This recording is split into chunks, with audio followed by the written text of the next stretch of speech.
Hello and welcome to this DMU live stream here on budgeting at university. We're all current students and we're here to talk to you all about budgeting and money at university. I'm Alice and I am a master's student doing advertising and PR, and I did my undergrad here doing media production. So would you guys like to introduce yourself one by one? Who wants to go first? You can go, Becca. First. Hi everyone, so my name is Becca and I'm a third year psychology student. I'm currently actually though also on a placement year, and I'm actually placed within DMU itself, so I'm a full-time member of staff working for our art, design and humanities and also our health and life sciences department. So bit of a crazy one, a bit unusual, but I also work as a student ambassador as well, so I'm dual employed by the university, which is nice. And also very crazy, very tiring, but that does give me an insight into how the university works. Also with money, I do have different streams of revenue, and also, you know, I've had to budget my way through university in that sense as well. Great. And Becca, do you want to go? Yeah, so I'm also Becca, so Becca M. I'm currently a first year adult nursing student at De Montfort. However, due to a course transfer, this is actually my second year at DMU. So I've got to grips with both sides of budgeting when it's been mainly online and also with freshers and things that happened last year. Mm-hmm. And Jared, do you want to go? Hi guys, I'm Jared. So I'm a previous student here at DMU. I was doing my undergrad in computer games programming, and I'm now doing my PhD on my first year in cyber technology. Great. So you've actually got quite a mix of students and experiences here, which I think will be really helpful as we go into it. We do have a comment section, so do feel free to send us comments and any questions you have, and we'll try our best to answer them. And if not, we'll hopefully be able to send a message. So I think the first one we'll start talking about is just about the application process for student finance. So does anyone want to start with how they remember the student finance application process? Yeah, so I'll start if you like. So yeah, sure. For me, it was very sort of straightforward in the sense where I first started on UCAS, made my application and added my refs and the unions of my choice. So once I sort of had a uni in mind that I wanted to go to, and they were happy to have me as a student, I could go onto the student finance website, and it's all sort of rather straightforward and easy. And you need sort of your background information, like family information and all that. And yeah, so you just go on the website. It's quite straightforward. I don't know if you guys want to add anything more in depth to that.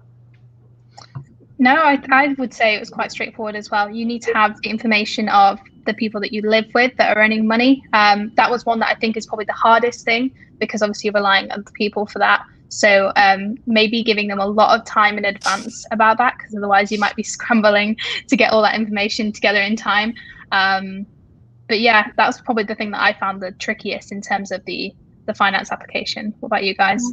Yeah, I agree with that. I think, to be honest, the first time you're doing your UCAS application and like the money-wise part of it, it's just long-winded in that sense. So it can take a bit of time, but actually every single year you're at university, you do have to reapply for the next year for your funding, and that's really, really straightforward. You just log in, you go through your details and you just send it back off, and it's really, really simple. And as someone who's done a placement year, who's had to like change her funding options, because obviously I don't need to pay tuition fee because I'm not being taught, it was really, really straightforward and simple. And if you do need any help, the university can support you, and there's plenty of information out there on the internet as well, which makes it really easy. One thing you want to make sure as well is that you fill out these documents in time, so you can actually get your finance in time for the academic year, which is widely important if you want to go into student accommodation. And obviously they're expecting some sort of financial information from you, whether it be student finance or your personal sort of income. So yeah, making sure you fill out the documents in time, so contacting the right people, your family members that need to fill out the forms. Mm-hmm. Yeah, and also I think that the one thing I found is it's for me, I found it a very exciting sort of situation of being like, okay, so I'm getting the student finance. It's the start of being independent. It can take a while to come through. It's not like you're going to know how much you're going to be entitled to overnight. So it's good to get it all sort of in time and then kind of put it to the back of your head until you get that email or that letter to tell you, because otherwise you'll be constantly thinking about it. But the process itself is incredibly easy. Then it's just a waiting game for sort of a couple of weeks or whatever afterwards until you actually get told how much you'll be getting. Yeah. And the student finance application window is open now, so you can start applying straight away. And yeah, it can take weeks. It could take up to 10 weeks for you to find things out, which isn't necessarily something to worry about. As long as you've sent off all the information, then I personally would just sit back and wait, because that's all you can really do. You can't necessarily do anything to make it go much quicker. And if you're doing it around about now, it might even be the best time, because maybe not everyone has got their place yet and sorted out what they're doing. So yeah, that's something I would recommend as well. Just do it as early as you can. And then when you go into sort of like your second year and your third year, reapplying for that finance, I found was even easier, because you basically just have to say, yes, all my options are the same. So yeah. But you do have there is a student finance calculator online as well, so you can get a guesstimate of how much you might get. Obviously, it's not completely accurate, but that might be helpful. I definitely did that before I came, and that was super helpful for me. So yeah, anything else you think we need to add on that one? No, I think that's... No, I think we're good. Cool. So I feel like a lot of us might have a lot to say about sort of loans and bursaries and scholarships. So does anyone want to start on that one? It's not something I have much experience with. I can sort of take this one a little bit, because obviously I've done it fairly recently. So because I'm doing a nursing course, as well as getting the tuition fee and the maintenance loan, I'm also entitled to what is called like the NHS Learning Support Fund. So this is incredibly useful. It's an extra bit of money that's given to students to allow them to help with sort of travel expenses and uniform and things like that, you know, can be very, very useful, because when you're doing placements for over, 6 to 8 weeks, you're not able to get a part-time job and things like that. So looking around and seeing what sort of scholarships or grants and bursaries you can be entitled to is great, because when I first applied, I didn't know that I was entitled to this until I actually started Googling and seeing that there was this extra help that I can get. So it's definitely worthwhile looking to see if you can get extra grants and things to be able to help you. I know there's ones for like access to higher education and things like that as well that you can look for, to definitely see what can be helped. Don't know if anyone's got anything about different ones. I know that the learning support ones are one. Yeah. You want to go, Jared? Yeah, sure. Yeah. So in terms of postgraduate loans, I'll just touch upon, because most people here will probably be new students coming into the first year. But you've got, if you do need to continue your studies here, you've got the Vice Chancellor Scholarship. So that's if you get a 2-1 or above, I think it is, and you're entitled to 50% off your tuition fees. That's quite interesting. And that's for the remainder of your course. So if you're on a 3-year postgraduate course, that will be running through all 3 years of that course. So it's, yeah. Awesome. Yeah. And I found as well the postgrad loan, just if we want to quickly mention that, is you get one loan for both your tuition fees and your maintenance, whereas the undergraduate loan, you get your tuition fee loan that you apply for, and then you apply for your maintenance loan. So when you're doing your undergrad, you don't necessarily have to worry too much about your tuition fees. I would say, in my personal experience, it's not something that I've had to worry about too much as a UK student. But yeah, for your maintenance, that's when you would start looking at how much you're getting and if you can get any money towards that. There is also the, I'm trying to think what the other one was. Becca, did you have something you wanted to mention? Yeah, of course. So we also do have the DSA, which stands for Disabled Students Allowance. For like personal reference, I have been a part of that before, and I have had a grant. It comes straight from the government, and it's not a handout of cash by any means. It's more so for equipment, support, so on. So it usually goes directly straight to the university, and they provide the support for you. For me, I actually have a spinal problem. I have scoliosis. So what was put into place was I got to work with the support team, and they were able to put in like getting me a locker so I didn't have to carry heavy stuff, and also just making sure that, if I need to, I can get up in a lecture and walk around in case my back gets stiff and so on. But also it helps me if I need an extension because I've been sick or I've been on bed rest and so on. So that's really helpful. So that is an option if you are worried students with dyslexia and other issues, not necessarily just physical, but also mental health problems, are also applicable for this grant. But again, it's not a handout of money. You don't just get $5 grand because you're unwell. It does go towards supporting you and keeping you in education. So if you're someone who is suffering with a disability or needs some extra support, it's really, really great, and it's made a world of difference for me. Great. And there is also other things that you can actually find a lot about it on the websites. Every university will have these sort of sections to look at, and one we have is the DMU High Flyers.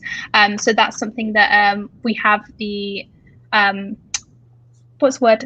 Not institution, like the group of DMU Global. I couldn't think of what you would call it then.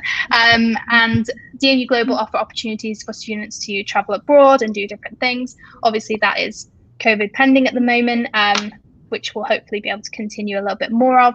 But they also offer a DMU High Flyers sort of bursary award. So that is up to £1,000, and that goes towards a DMU Global opportunity. So my friend had this, and for your first year, you can get up to £1,000 towards it. So I went to Tokyo, and she got £1,000 towards paying for that, which was amazing because that paid for her flights, hotels, everything.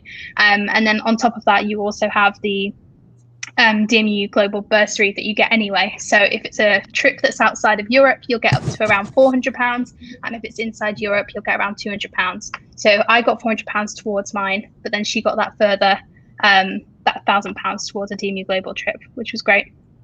So yeah, cool. I think we've covered a lot of that. So yeah, so now we'll talk about the maintenance loan a little bit more, because I know from my experience it wasn't enough for me in my first year especially. Did you guys ever have that, or is it not something that you have to worry about too much? Yeah, for me definitely, my maintenance loan didn't cover the whole cost of my accommodation, so that wasn't even taken into account, like food, and just extra expenditure that I might have. So I really did have to rely on my parents, and I'm very grateful. But I know that every student is in a different position, as some families and some students can't be supported that way. But I was also really lucky in the sense that when I started at DMU, I immediately started going out and looking for jobs. This is at this point in time, it was 2018, so no COVID, thankfully. So I was able to do that around freshers, and I was applying for loads of jobs, and I actually got a job with DMU as an ambassador, and that's helped support me. It helped support me to go on a DMU global trip, like Alice has just talked about with the bursary, and I was able to, with my part-time job, afford to go to South Korea with the university, which is quite pricey.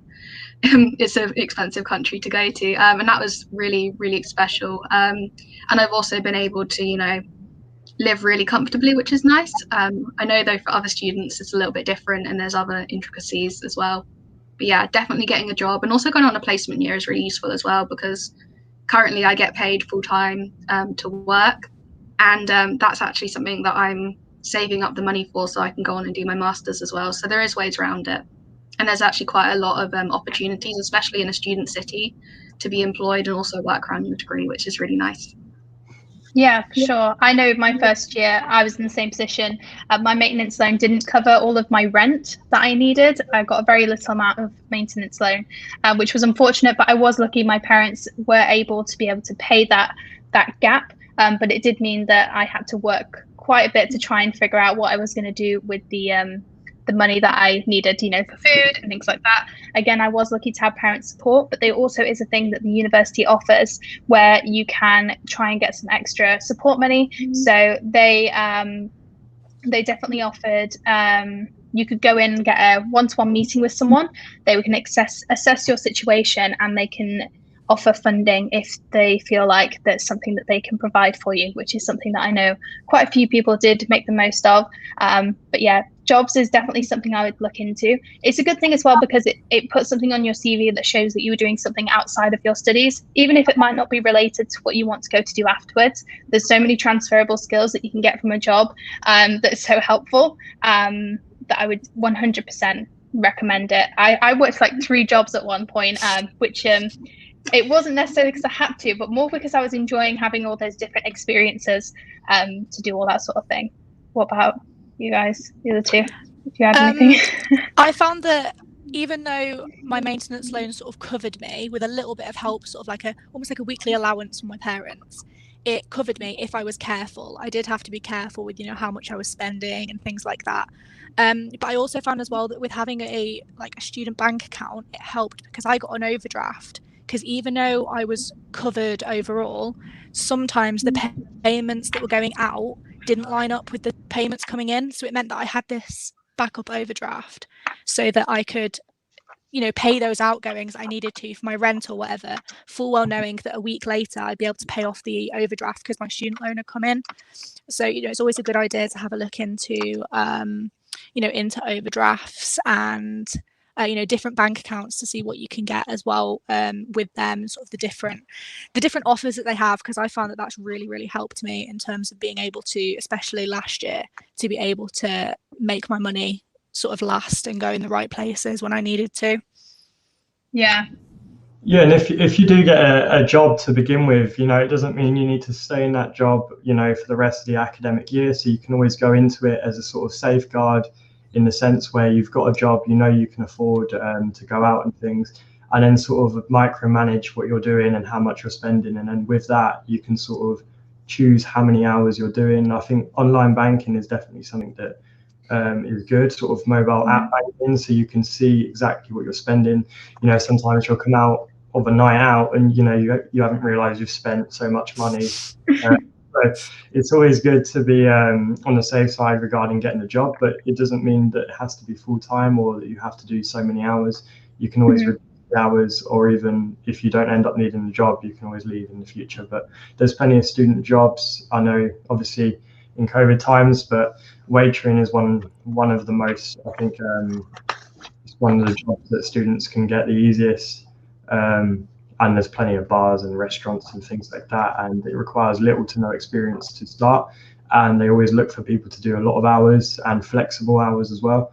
So it's a great way. Yeah, and when we were saying earlier about those transferable skills, even if you maybe don't want to work in a bar in the future, those communication skills, time management skills, all that sort of stuff is actually really important. And yeah, you can show that with your degree, but having that on top of it is actually quite important. So I think not looking down on those sort of jobs is really important, because they can do a lot for you in the future. So my advice would be to, one, look for jobs if that's something that you think will work for you. If it's not something that will work for you, like on Becca's course, you don't have a lot of time for that sort of thing.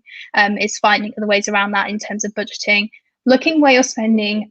I spend my money on food. That's what mine goes towards personally. So I would definitely try and see what all your money's going to and how you can get around that. To stop, maybe ordering Chinese all the time. That's something I have a problem with.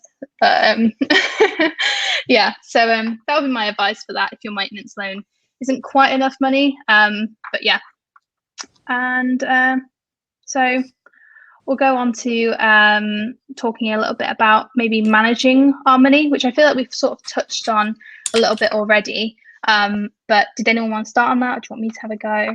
I don't mind. I can have a go. So as we were saying before, a lot of us did kind of work whilst we were at university and whilst we still are. At the moment, though, obviously there's not as much work available, and I'm doing a master's course, and my master's loan actually doesn't cover everything.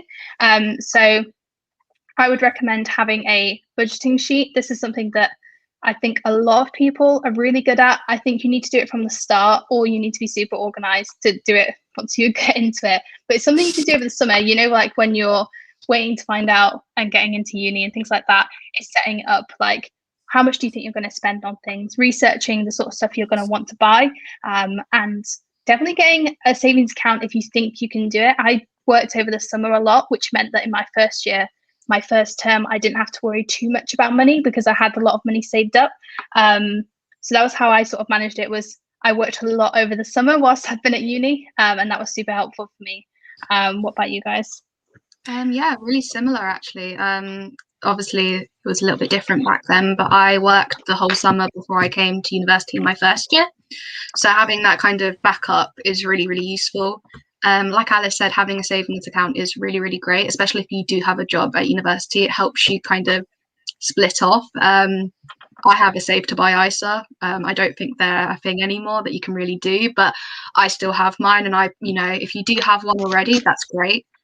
Put money away into it regularly, set a direct debit up. It's a really great way of making sure that you don't misplace it or, accidentally send it to like Boohoo, which I am really bad at because I love shopping. For me though, especially I make sure I have a couple different bank accounts for different things. So I have my student bank account, which has like most of my money, which I keep for like my student loan, and I don't really touch that. That's like my savings, backup money. Then I have like a save to buy ISA, which I don't touch at all.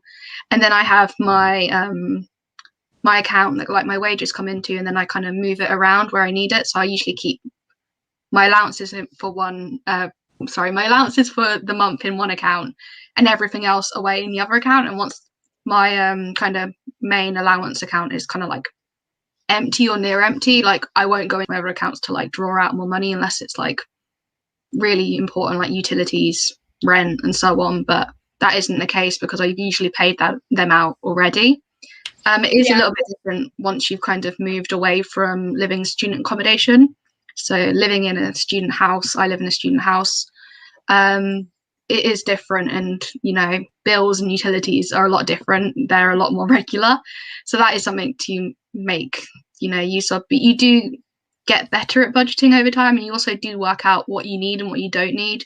What I used to buy in first year for like my weekly shop is completely different to third year, and also so much better. And also you do work out how to kind of get around things. So instead of maybe going to like just to Lidl or just to Asda for like certain things, you can like mix and match. So I know that if I'm buying stuff, I'm like, oh, I'll go here because I know that's cheaper, but I'll go to this shop because this one's cheaper. And I think that's something that's really great about Leicester, is that we do have a lot of options on a lot of shops. And as what I saw, at least when I applied here, is that Leicester's a really affordable city. I think actually it's the most affordable in the UK for students, and I think that's definitely true. For me, £25 a week is like enough, but for me at least. So yeah. Yeah, and I would say as well, when, as you were saying about your rent and things like that, is like paying that sort of stuff first. I know on my bank account I have it as the direct debit, and because of that, mine's monthly. But when you're in student accommodation, obviously it's probably there's like 3 terms you probably pay it in. But for that, my bank tells me, oh, this is when your direct debit comes out. So this is how much money you actually have, because you need that money to pay for your rent, which I think is really, really great. And having things like that, things that you pay monthly or that you pay for every 3 months, like your student accommodation, as well, when you're looking into places you're going to stay. Student accommodation obviously usually includes rent and bills together, which I think is just a massive plus. It might not necessarily be the cheapest, but it depends on how you use things like your utilities and things like that. At the moment, obviously I'm at home all the time, so I made sure that I got a flat that was bills included. So that's something you might want to consider if you don't want to stay in student accommodation. A lot of places still do bills included. Mine's not actually a student place, and they still do bills included, so I think that's really, really helpful and important. But yeah, does anyone else have anything to add about managing finances like that? Yeah, regarding them 2 points as well, one thing to consider is, when you first go to uni, you end up going out all the time. Maybe at the beginning you're going out, once, twice a week maybe. So a lot of people, what they do is they end up, running out of money very fast, maybe within like a month or something like that. So, a good bit of advice is you could go out when your next maintenance loan is coming in, so like maybe 2 weeks before that, so that you've got money to spend, and that you can spend as much as you want, and you're safe for the next month because there's more money coming in, so you can pay that towards your accommodation. So that's one thing that I did do, because I know that a lot of people just ended up actually having to not pay for their food, or just pay less for food than they would otherwise. So it's not great to starve yourself because you've gone out too much at the beginning and things like that. So yeah, that's just definitely one bit of advice. Yeah, and I mean, I would sometimes, sorry, Oh no, it's all right. I was just going to say, yeah, I would sometimes set myself a budget if I was going out for dinner or if I was going out with some people. So that's something that takes a bit of self-discipline.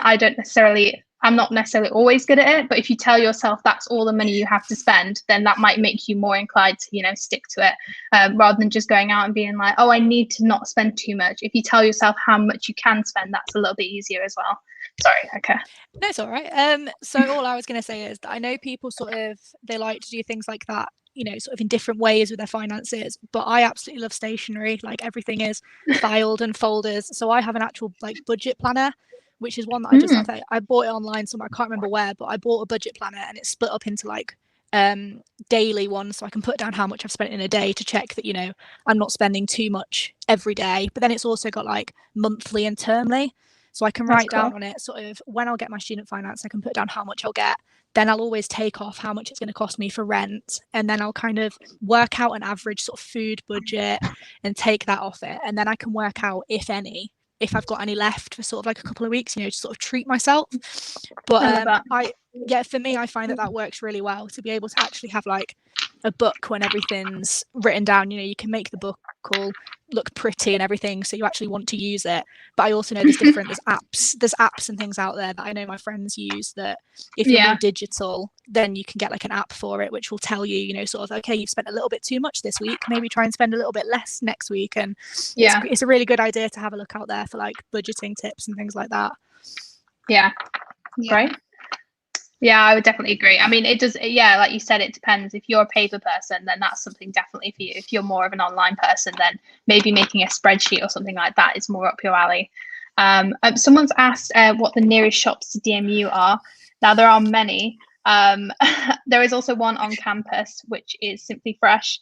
I don't know if it's open currently, but it probably will be in the next, when more shops are allowed to open and the campus is starting to open up.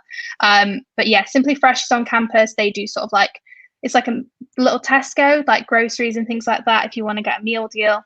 But the other shops that are close by is One Stop and little Tesco. What about you guys? Is there any shops that you tend to go to the most? And nearby campus? Because they're about a 5-minute walk, but how about a little bit further away? Yeah, I think Lidl is one of the main stop points for students. That and Big Tesco, which is probably about the same distance as Lidl, I would say. Maybe from university, maybe 10 to 15 minutes, depending. Yeah, it's honestly not too far, to be honest. I live right next to Lidl, and it's my home. I'm really, really bad because I don't know. I just have a really big affinity for it, but they have really good plants. Yeah, and going back to the budget perspective, these smaller shops tend to be more expensive, so it's good to go to Lidl and Big Tesco, because they end up obviously saving you a lot of money. And sometimes you might be, I'm too lazy to sort of go walk there, but you end up spending about 3 times more than you would otherwise if you just go to the shop once and then maybe go back next week or something like that. I mean, I was the same, because we lived right next to a little Tesco. And it was just, we'd instinctively go straight there. But if we actually, made the effort to walk that extra 10 minutes to Big Tesco, we probably would have saved a lot more money. At the moment, I live more in the city centre, so it's a little bit further away from the centre of campus. So closer shops to me are actually Little Tesco or M&S. Otherwise, I have to walk about half an hour, maybe a little bit longer. And I've actually found that M&S is sometimes cheaper because they have M&S own brand rather than just the big brands that you have at Tesco. So we've also got a question about accommodation. I think it was about sort of the money side of it, how much it sort of costs roughly. The average accommodation rates in the uni, which I think definitely varies quite a lot. And we have all of the accommodations on the website as well. But what would you guys say was about average? I think it depends, but really, really difficult to pinpoint. But if I was going to give a general, around about 110. Yeah, 100. 110, 120. But it can go up to 170. I know that 100 is kind of the baseline, the cheapest. If you want to live in student accommodation, if you want to find your own accommodation, knock your socks off, go for it. Definitely worth it, and it's definitely cheaper. But for your first year, it's definitely nice to, you know, have that stability and, you know, meet new people in that sense. Yeah, I always like the really security difficult. part of it as well, because you've got like 100%. most student accommodations have security, and I feel like that's kind of worth that money. But yeah, it normally starts around 100. I think if you started going into like student housing, so Sulitz is a student accommodation estate agents on campus, and I stayed with them in second year, and mine was about £90 a week, which was pretty good, and that was for a shared house. So it kind of depends what you're looking for. If you're wanting an ensuite, it might be a bit more than sharing bathrooms, and if you want something a little bit, maybe a bit bougier, then it might be a little bit more expensive. So it kind of depends what you're looking for. But yeah, it starts around £100 a week. So yeah, cool. So should we have a look at the thing about maintenance loan installments? Yeah, so you get your maintenance loan you get 3 lots of maintenance loan. One just as you're starting uni, one in January, and then is this next one April, or is it April? I believe it's April. Mine's a little bit later. Yours a little bit later. Yeah. Okay. And the April one's sort of meant to just hold you off until you come back again in September. So how did you guys make your maintenance loan last the most? Yeah, I think you know, going back to what I was saying with going out, it's one thing that can take up a lot of your money. It's definitely going out. So you know, you can hold off on going out and save money if you go out when your next installment is in, or you know, budgeting yourself in the shops. You've got to think of, you know, the things that you've got to pay for first. So whether it be accommodation, or that will cover most of your accommodation maintenance loan. And then yeah, so making sure, you know, you just don't go too crazy when you first get here is my bit of advice. Yeah. I think it depends on the person. I know for me personally, I was too scared to run out of money. So I actually didn't spend much of my money until the end when I knew I was getting another one. But I know some people that are quite the opposite. So I think it's just, you know, being careful with it, knowing what you can afford, not buying a coffee every single day or every week, or maybe making it at home every so often is probably a great thing to do. As you're saying about when you're going to shop, most places will offer student discounts. So if you have your student card, or if you want to get an NUS card, which you have to pay, I think it's like £20 or something for the year, but that gives you access to more discounts. And then uni days, which is a free one as well. I would recommend using all of those. And if you're ever buying anything, just ask if they're doing a student discount, because more often than not, they are. And if they're not, the worst thing they're going to say is, no, unfortunately, we don't have a student discount. So I would definitely use that. Yeah. And going back towards shops and things, you know, this is something I haven't done yet actually, and it's you know, getting a local shop card, like a Lidl card or a Tesco card, that might be helpful for you as well. Yeah, I agree with that. For me, obviously, as I've said, I think Alice was in a similar situation. Sorry, my maintenance loan pretty much went straight on my rent and nothing else. So, you know, I didn't really have a chance to have to stretch it, because, you know, as soon as it came into my account, it went straight out to my accommodation provider. So it was more so the allowance from my parents and my wages. And with the way that our student ambassadors are paid, obviously not talking about other jobs that students may have, you are typically paid at the end of the month. So it was usually end of the month, beginning. I would always kind of time my spending around the beginning or the end of the month, because I knew that either I would be getting money or I just had money. So end and beginning, I'd be like, oh yeah, like let's go out for a meal, or, you know, let's go out and do stuff. Whereas for like the rest of the month, so probably like the other 2 weeks, I would be a bit more careful. Also definitely recommend you know, being smart about cooking. I think that's one of the major costs, unless you're someone who's really into like fashion or other things. But I bulk cook, and then I, you know, put it in the freezer, saves up a load of money. It also saves on time on cooking. Cooking takes such a long time. So yeah, you know, try and like meal prep. That's a really great way of like saving money, and I've saved quite a lot because of that as well. Yeah. No, and as well, if you're living with people that you are good friends with, having meals together. In my second year, I lived with like 4 of my friends from my course, and we were all really good friends. So sometimes we would take it in turns to cook meals, and that would also make things a bit cheaper, because making a meal for 5 people if you cut it down and divide that by 5, it's probably a lot cheaper than just making a meal for yourself. And that's something me and my friends did a lot. Even if you're not living with people, going around to their house and them cooking you something, and then you go around to their house and you cook them something, that's quite a nice thing to do. And it also gives you a bit of a different environment, a bit of fun thing. And yeah, I definitely think cooking is probably the hardest thing to get a hold of. I think even after 4 years, it's the thing that I dread trying to sort out the most, of like, oh, what am I going to eat? How am I going to save money? Oh, but there's McDonald's around the corner. Should I just go to McDonald's? So yeah, that's probably the thing that I struggle with the most in terms of making my money last. But yeah, what about you guys? Is there anything else you want to add? There's a lot of takeaways. Just try and avoid them. Go ahead. I was just about to say that. So like when I first sort of got this maintenance loan, I looked at my calendar, I looked at how many weeks until the next one, because as I touched upon before, because I'm on a nursing course, it's a longer course, we get 3 weeks off the summer as opposed to 3 months like a lot of the uni. So they spread out our loans, so ours has to go a bit further. So I was really scared about that, because obviously it was very different to last year. So what I ended up doing was I saw how many weeks I had a look at how much I had to last me for that term, and then I completely sort of split it up to work out how much I had on a weekly budget, and then moved that from my student account into a current account, and that was all the money I had for the week. So I gave myself a budget for that week. I didn't touch anything from the account. For my student account, I had it in a current account, and that's what I could use. And then like Becca said about meal prepping, I meal plan every week. So I have a whiteboard on the back of my door that at the weekend I will write down 7 evening meals, lunch and breakfast. I kind of pick up some things, but I know on the Monday what meals I'm having for the week, and then when I go shopping, I only buy the thing I need for those meals. Otherwise, I found that I go to the shop, I buy loads of ingredients, but when I get back, I have enough for about 2 actual meals.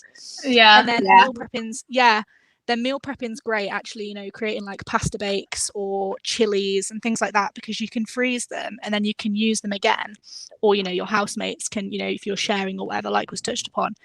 And then I know when Becca said about it taking a lot of time, I have fallen short of the thing of I can't be bothered to cook, so I'll go on Uber Eats and order a takeaway, which me all the time. doesn't end well.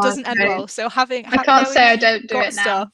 Well, I do a little bit, but knowing that I've got stuff ready that just needs to go in the oven for 20 minutes, half an hour, or whatever, has made it so much better, so much easier.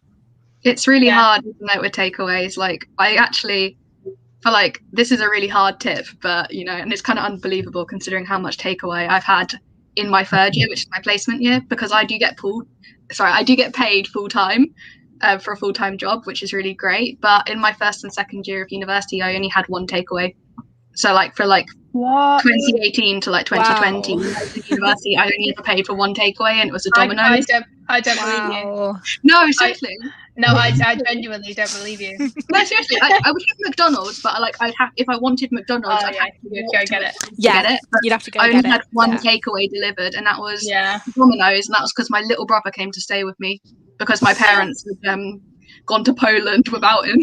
If you are going to get a takeaway, do you recommend walking to collect it, because you save the delivery fee and you'll also get some exercise. So just to add to that as well is what you should do as well when you consider a takeaway, because you just can't be bothered to go to the shop, just compare it to how much you would spend on your actual shop, and it will be like if you ordered like £15, and then your shopping might be £15 for like 4 days. So I always compare it. I'm like, oh, should I get one? And then I'm like, no, that's 4 days shopping. I'll go to the shop. I agree. So, I think it's hard, isn't it? Especially because I found that once I started using Uber Eats and like getting takeaways, it's really hard to stop. Yes. But you think about it, like, like a takeaway order, at least for like a few people, can be like 30, 25 quid. And that's like a whole week and more worth of shopping. And it's not really worth it in the long run. Like, it's worth it at the time, but then you look back and you're like, that was really expensive. And actually Leicester is a really easy like city to get around, but also with where our campus is, you do have really easy access to loads of different shops, and you can walk to the takeaways. So if you really do want to get a takeaway and you really just can't be bothered to get food, I would definitely just recommend going getting it yourself. Obviously in COVID, bit different, but when you can, I would just walk there because it's so much cheaper. And also, if you can get something that you can save, like pizza, and then you're like, oh, I can have that for lunch tomorrow. That's my way of getting around it, at least. I'm like, oh, I'm making lunch for tomorrow. Complete lies, but you know, it is what it is. Yeah. And the last thing to quickly mention before we talk about course expenses is that we were talking about accommodation earlier. Because you're a student, you don't actually have to pay council tax. This is something that you might need to declare to the council when you move in. So this is just something to remember, because you might get a letter being like, you owe us this much money, but just remember to speak to the uni and they can give you the letter that you need to basically be exempt from that council tax. To add to that, I think you can just download it on My Documents. So once you're enrolled into university, you can just download it and then you'll have it. And you just have to give that to your student accommodation provider or your landlord if you're living in housing. Yeah, or straight to the council if it's something you have to do yourself. But yeah, we'll have a look, talk about course expenses quickly, because we're all on completely different courses. So it might be good for us to quickly talk about those as well, because I think the first one that people think of is maybe like books. Like when you join, you normally get long reading lists. I think personally, when I did my media production course, you do get reading lists, but for me personally, it's not a course that you need to buy these books for. A lot of the stuff I needed was online or just at the library. But is that something you guys have experience of? I mean, personally, I never got the reading list books, but you know, with the library being there, it's really good to have that facility, because you can more or less get all the books you need. You've just got to go in early enough so they're not all loaned out already. That's one thing. But a lot of these books now, because of COVID and that, there's a lot of ebooks, so you can basically download them as PDF. I know it's not the same as reading, but it's one way to get around that. Yeah, I think as well, it's good for if you need to search specific things, you can obviously just search it in an ebook rather than having to go to your index and looking through the book. And also you can access it anytime. So that is also a great thing. Sorry, Rebecca, you were going to say something. No, it's okay, no worries. I did buy some books for my course because I do psychology, and it's a very, very broad course. There's so much information, but actually, bar probably two of them and one that it's my interest because I want to do it for my dissertation, I wouldn't say you really need to unless it's something really specific. As everyone's already said, a lot of it's available online, especially if you're doing a course that, like my course specifically, has a lot of like journaling, so like journals, scientific journals, a lot of referencing. They're all available online, and typically with the university and obviously doing your course, you do get access to them, which you wouldn't have before. I think I probably referenced an actual physical book. I've been in university 3 years now. I probably used an actual physical book in one of my coursework essay pieces probably at least 3 times. So that's not very much at all. It is useful for extra reading, but you can also do that online, and it's more so about the content you add, less so than having the actual, physical, what they say you should have. I've used a similar copy of one of our core textbooks, which is not the initial one, but it was very, very similar, and that still works really, really well. So don't go out and pay hundreds of pounds for like the exact textbooks, because you're going to need them in reality, unless you're incredibly dedicated or have a really bad lack of internet or have these issues with technology. It's not really something that you're going to need all the time. Definitely look out for books, because most people that graduate end up selling these books, so they end up selling them way cheaper than it would normally be. So it's a perfect way to get a hold of previous books. You might find that a lot of them are like, oh, you need this is the 15th edition we're going off of, but you might be able to find the 13th edition a bit cheaper, and usually there's not too much difference. And if you're on a budget and you do want the physical copy, getting the 13th edition might not necessarily be the end of the world. You can speak to your tutor and ask, is it okay if I use this book and quote this book? And usually they won't have a problem with it, because they'll understand, you can't necessarily spend hundreds of pounds on loads of books. I've only ever bought 2 books, and that was for the master's course I'm doing, and that was just because I liked having them physically and I couldn't get to the library at that time. But yeah, most of the time I wouldn't spend hundreds. And in your first week as well, you can sort of gauge a sort of reaction of how many books you might need to actually have every week. And it might be that you don't need all the books all at once. So you might just be like, oh, I'll rent out this book for these 2 weeks, but then I might not need it for the rest of the year.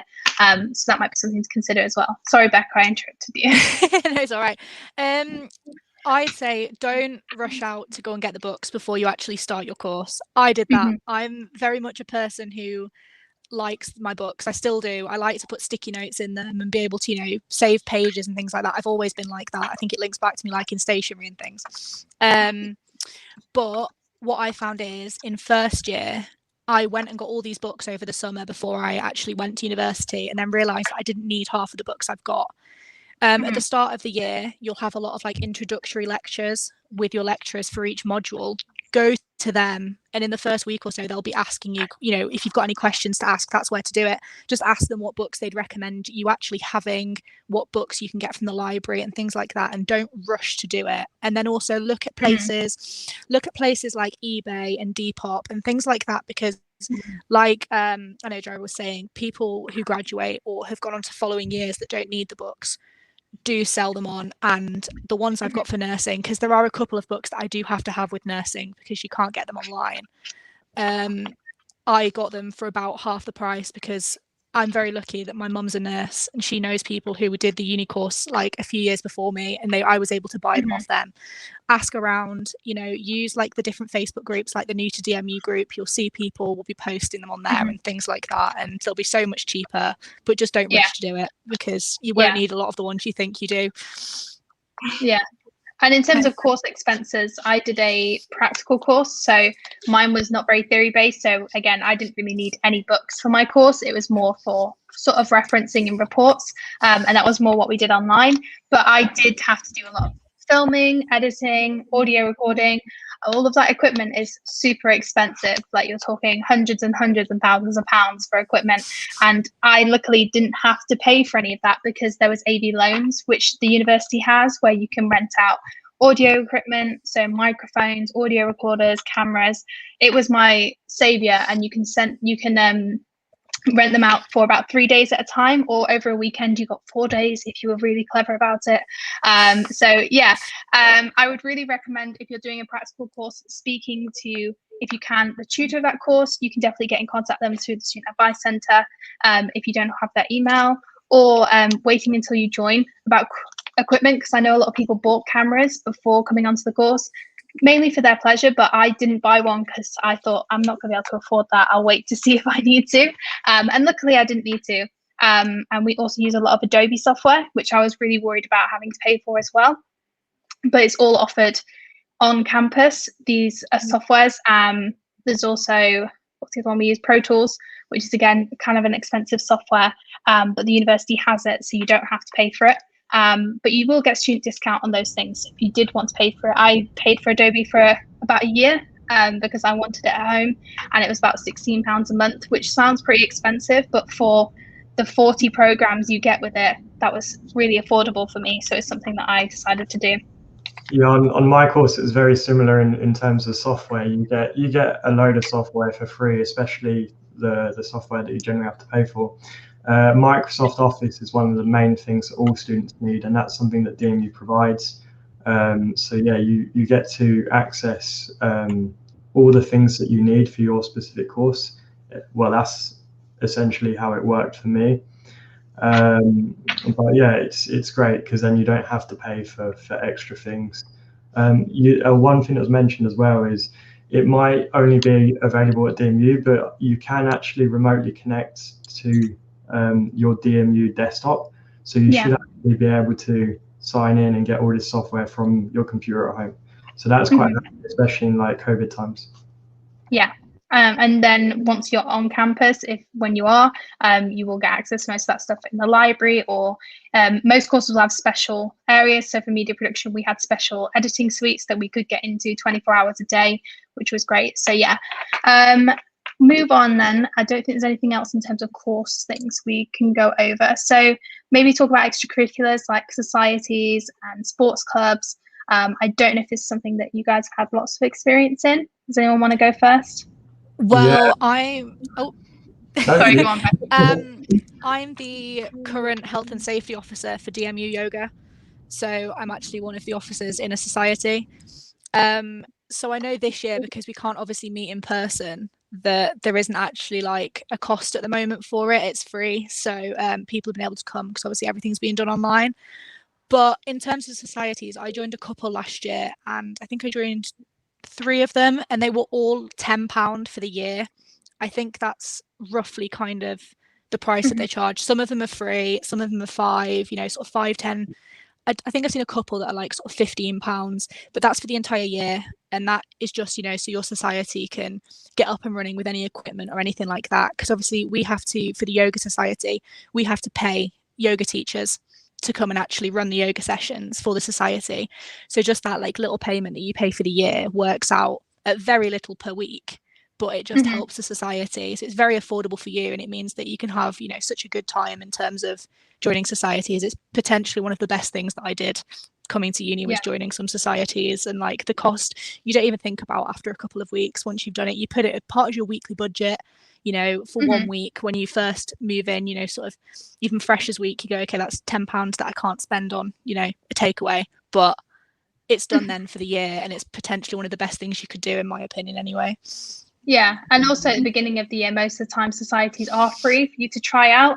A lot of the time during freshers, you'll have like give it a go weeks and things like that where you can go and try out the societies. And then they might have like a cutoff date where like, okay, you've got like a month to be a part of the society, and then you'll need to pay a membership. It does vary from society to society. Like, for example, I know there's like pole dancing society and different ones like that. You do need to pay things every week because sometimes it depends on if they have to book out a room, if there is teachers they need to pay and things like that. So it is very variant, but they are quite affordable for students because they are run by students as well. Sorry, Jared, you were going to say something. Yeah, I definitely recommend sort of like a sports society, because it really lets you take part as not just going out and spending your money. Because there's some societies that are more sort of night out based, and then some societies that they go out once a week maybe, but then you take part all week in their sports. So I was in a Taekwondo society, so I think it was £5 for sports membership. And I think you need a sports membership as well to join the gym. So that's quite handy if you pay for that, then you haven't got a gym membership, but you've got sort of like a sports membership that allows you to start, I think, if that's right anyway. I think you can join without one, but I think you get a different sort of allowance with the sports membership, but the gym membership is also it's open to public, but students do get it discounted, so that's something that you might want to consider. It's also termly payment, or you can pay monthly. It's very got various different options for students. Becca, did you have anything you wanted to mention? Really the same. Like, joining societies is a really great way to meet people. I've been part of several societies, both as like a member and also as a part of the team who helps run the society. I'm actually currently a chairperson of one of our societies, which is for the student ambassadors, actually. So I'm the head of all of that. And actually beforehand, the chairperson before me, Hannah, did great work. And it really it's made up of a lot of our students who do work for the university, so it's a really great way to meet people and get to know people. Some of my lifelong friends have come from societies, and actually the person I live with today, she is someone who I met probably, it was my first couple of weeks at the university, and it's now been years. So it is a really great way of meeting people. And, it was part of the reason I met Alice, to be honest. Like, I met her through work, and we've got to know each other through our society and more, which is really special. So it's really great in that sense. Yeah, I would definitely say they're worth the money, and they're definitely affordable. They are made for students, and they're completely run by students. I was part of DMU Media, which is a student media group. And with that, I got to take part in FM, TV, and the Demon, all for £10 for the whole year, which is just crazy. And that's really important for those sorts of societies, so they can pay for things like live streaming equipment and keeping the radio going and things like that. So yeah, it is super affordable, and you definitely see where the money is spent. Finally, we'll just have a quick talk about course trips. Has anyone had any experience with course trips at all? Yeah, I went, I think it was, DMU Global, my second year of my undergraduate degree. So that was quite exciting because I got to go to Dublin, and it ended up, so the bursary covered all of the flight costs, the hotel costs, and even gave me a little bit of pocket change at the end. So you know, it was great because it just covered everything. Because obviously flights to Thailand quite cheap, and then the hotel was covered by the rest of it. So yeah, it was a great experience, and you get to network with a load of people and potentially find future employers. So yeah. They have a trip on my media production course, which was to go to Media City in Salford, and that is paid for by the university, I believe. I think you might have to pay a little bit for the coach, but in all, it's very, very cheap, very affordable. And if you needed help paying towards that, it might be something you can ask for assistance on. And yeah, like I was saying earlier, I went on a DMU Global trip, which it cost me around £800. We had to book it ourselves, or we could go with the university and see where they were going and book it with them, but we decided to book it ourselves, and it was about £800 to Tokyo for 1 week, which I think is fairly cheap. And then I got £400 towards that, so it only cost me £400 for the whole trip, which is just great. But yeah, I would say that it really will depend on your course, on what kind of course trips you have, but keeping an eye open for opportunities and letting people know that you're wanting to go on those sort of things is super important. And you know, university, everyone understands that people might not have a lot of money, and they are very willing to help and see what they can do to support. Sorry, Becca, did you have anything you were going to say? No, not particularly. I was actually going to go on a course-led trip as part of DMU Global, but sadly it did get cancelled due to the current pandemic. But I was supposed to be in Thailand for like 8 weeks over last summer, and with the bursary it would have only cost me £500, which is kind of crazy. So yeah, sadly that didn't come into fruition, but you know, the opportunities are really great. And from the society-led trips that I've been on with DMU and the bursary that's given for them, it's totally worth it. And also, despite if you know traveling abroad is still kind of out of your budget, DMU Global does do smaller projects. They also do like volunteering, and they also do online experiences as well. So through DMU Global, I've you know, got a certification to teach English. I'm currently learning Chinese with the university. So there's always different options. You know, you're not grounded by that, but they're also affordable. And you know, they're usually accredited. Our DMU Global team is really great for that as well. So there's always opportunities and things to do. Yeah, great. Becca, did you have anything to add, or is it not something you've been able to do just yet? Unfortunately, it's not something I've been able to do. There was one that I was going through the application to, you know, actually go on one with my previous course to China, but then obviously everything with COVID happened, so I wasn't actually able to go. So it's not something that I've personally had much experience with, but it's definitely something that, because I know a bit, you know, sort of about the whole, you know, sort of grants and things for it, it's definitely something that I will look at doing in the future, hopefully. Yeah, and those course trips are definitely something that are worth doing. And yeah, so I think that kind of rounds up our talk this evening, on budgeting.